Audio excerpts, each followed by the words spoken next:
use this occasion, if you permit me, to observe like a 1 minute silence on behalf of the people that have been confirmed that has passed on during this very unfortunate incident. So can we just observe a minute silence for them?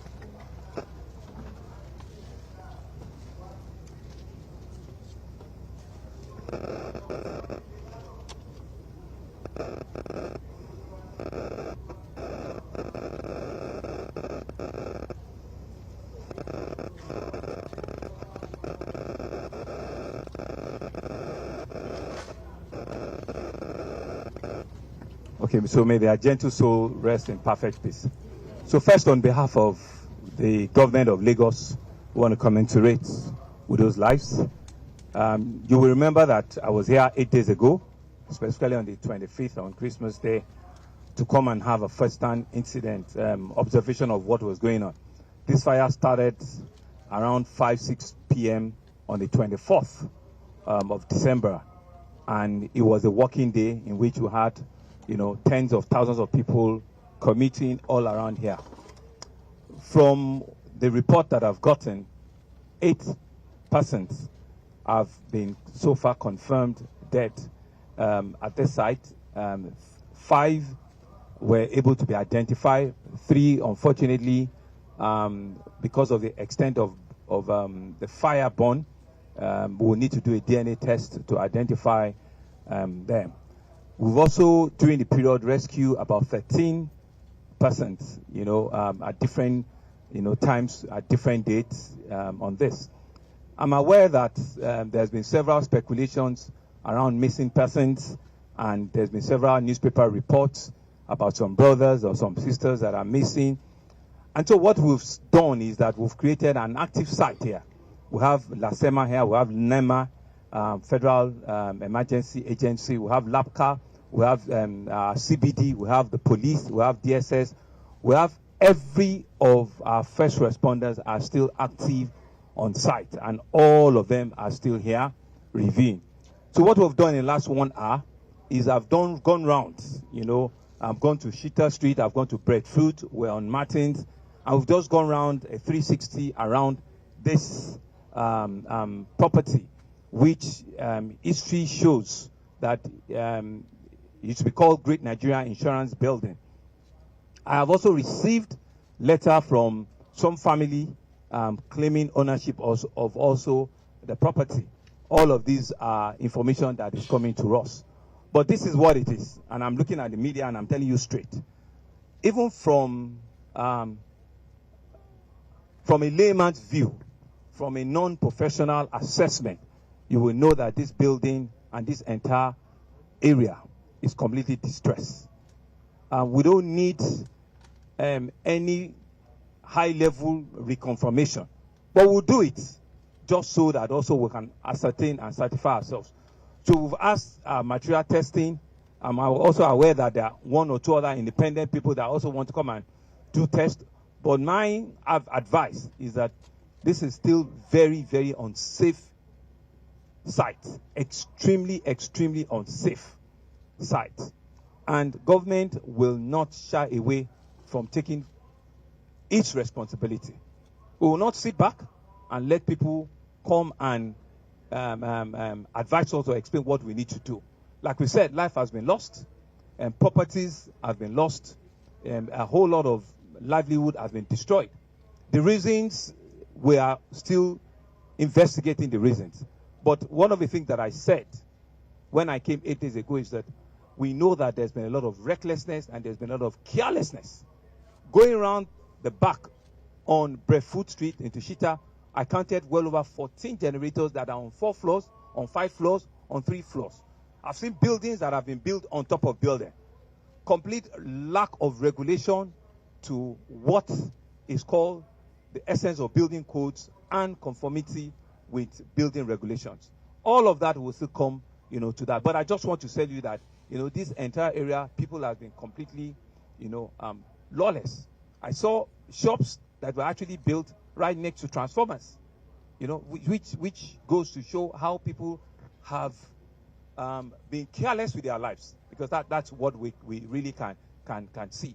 You know, a fire started and people were after their goods and not mindful of their own life. Because it was for hours and people were told to move, to leave, but people chose to want to rescue goods that are, I don't know, a couple of thousands or something at the risk of their life. And that's where we are now. And I'm sure you know, if you go to the state, that even the vehicular movement hindered a whole lot of first responders from getting access to some of the locations that we're talking about. But there's a whole lot of lessons that needs to be had. 2-3 years ago, you remember that we had an incident at this same premises, this building and this building.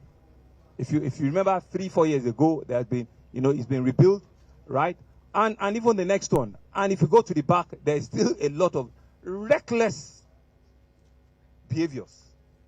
If you go to the back, complete reckless behavior. And each time we go and demolish, within a week or two, they will go back again. They will go back again. And so, gentlemen of the press, you can indeed do your own independent review.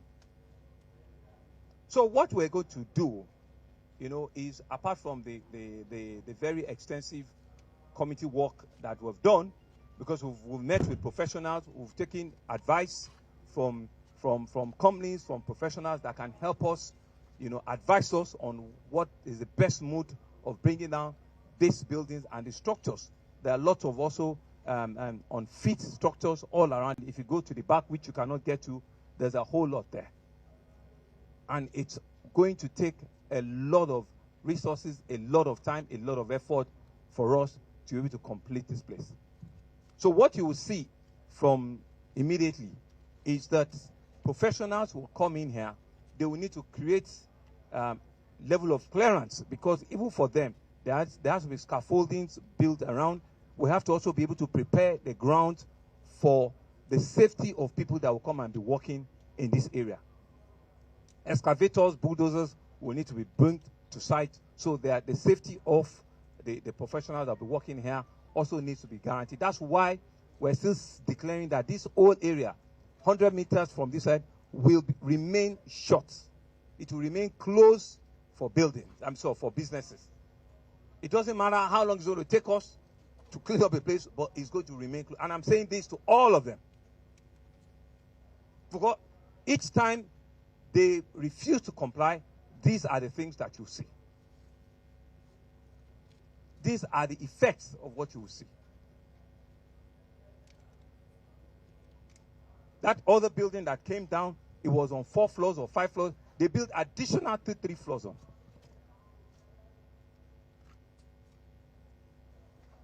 And so it will be an opportunity for us to do a lot of regeneration also in this whole area.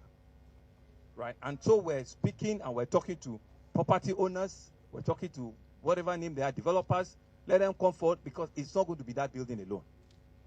It's going to be a tough decision, but it's going to be a proper decision that we're going to be taking to preserve life and property. Because when it happens, it is still on us. It's on us. And so we will not shy away from taking those responsibilities. So, gentlemen of the press, we're still on a life environment, in terms of the place being safe. It's still not safe, right? So you can see that the fire trucks are still there there's no fire, but they're doing what they call damping down to ensure that all of the concrete and the steel, they'll come to the barest level of temperature before we can bring in professionals, excavators, and bulldozers that will start cleaning and removal of the debris that we'll have on site. I don't know if there's any 1 or 2 questions,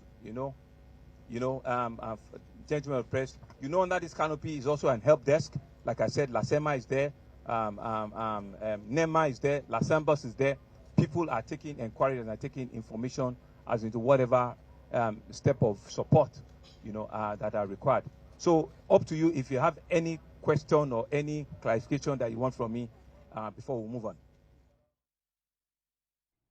That was Governor Babajide Sanwo-Olu speaking at the GNI building where there was a fire just before Christmas. Just a quick recap, the governor said the cause of the fire has not been ascertained. That area will be cordoned off for business to allow for regeneration. Tough decisions will be taken, but there will be proper decisions as well. We'll bring you more update on that, I'm sure.